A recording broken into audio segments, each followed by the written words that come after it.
So too many of my previous Metroid videos been coming from the place of what if the game doesn't do well?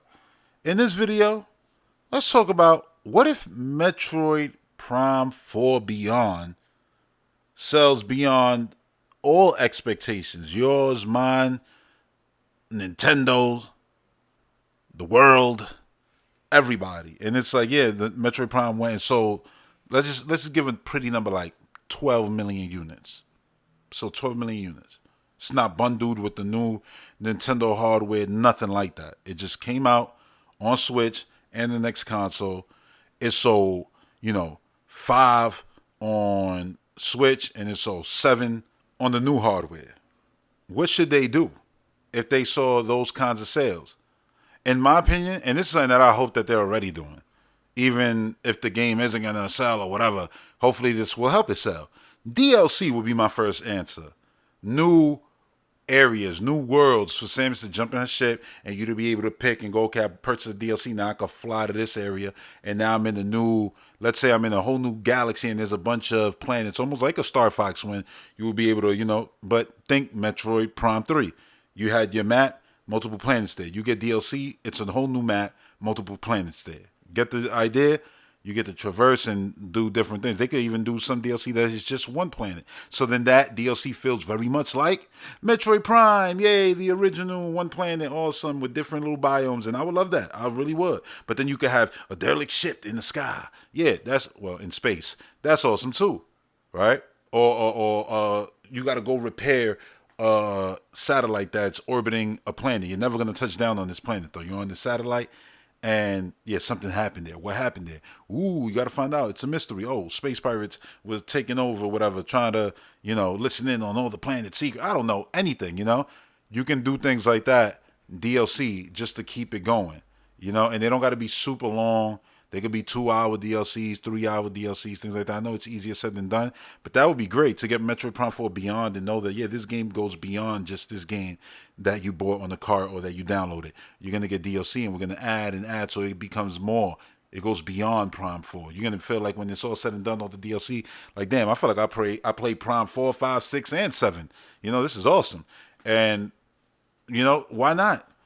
I would love it. I would love if they did something like that. Even if they just did a few for this one, then came out with a new, Prime game. Okay, this Metroid Prime 5 takes advantage of the Super Nintendo Switch and all of its power, right? And it leaves behind all the, Switch baggage that Prime 4 Beyond is going to definitely have.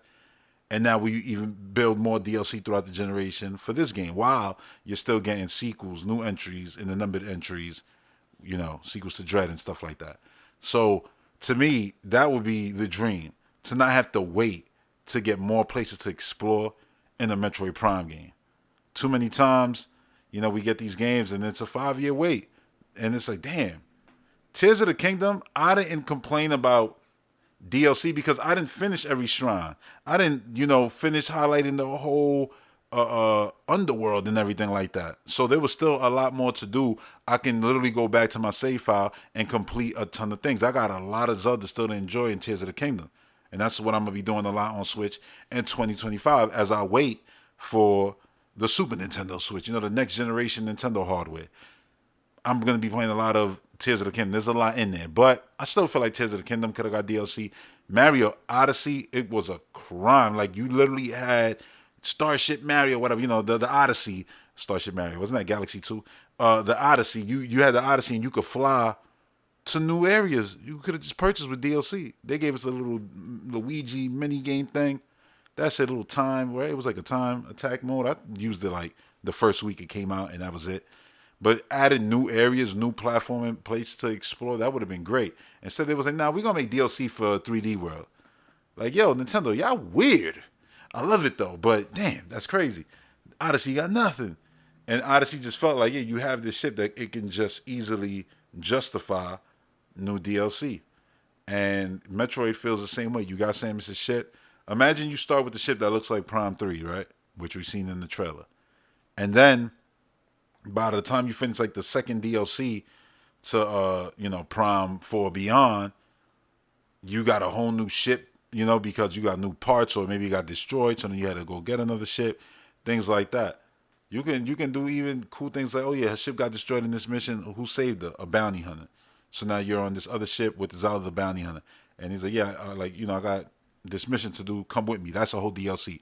Now you're dealing with this character. It's like this character needed your help. They're just not good with all the physical stuff. So it's like maybe it's like, yeah, you know what? I want to get the score on this planet. It's not like I'm standing from anybody good. It's just a bunch of creatures there.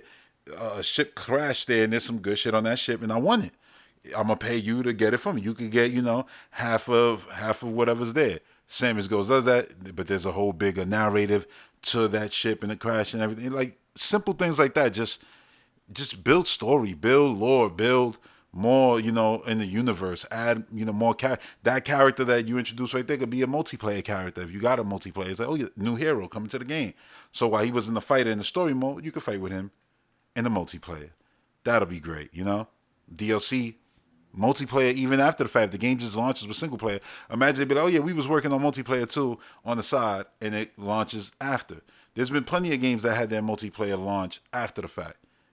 Big, giant, popular multiplayers like Grand Theft Auto Online came out after the fact. They ended from the actual main game. So, yeah, I think that's something that they could definitely do, and I would love to see them actually, do that. Why not, man?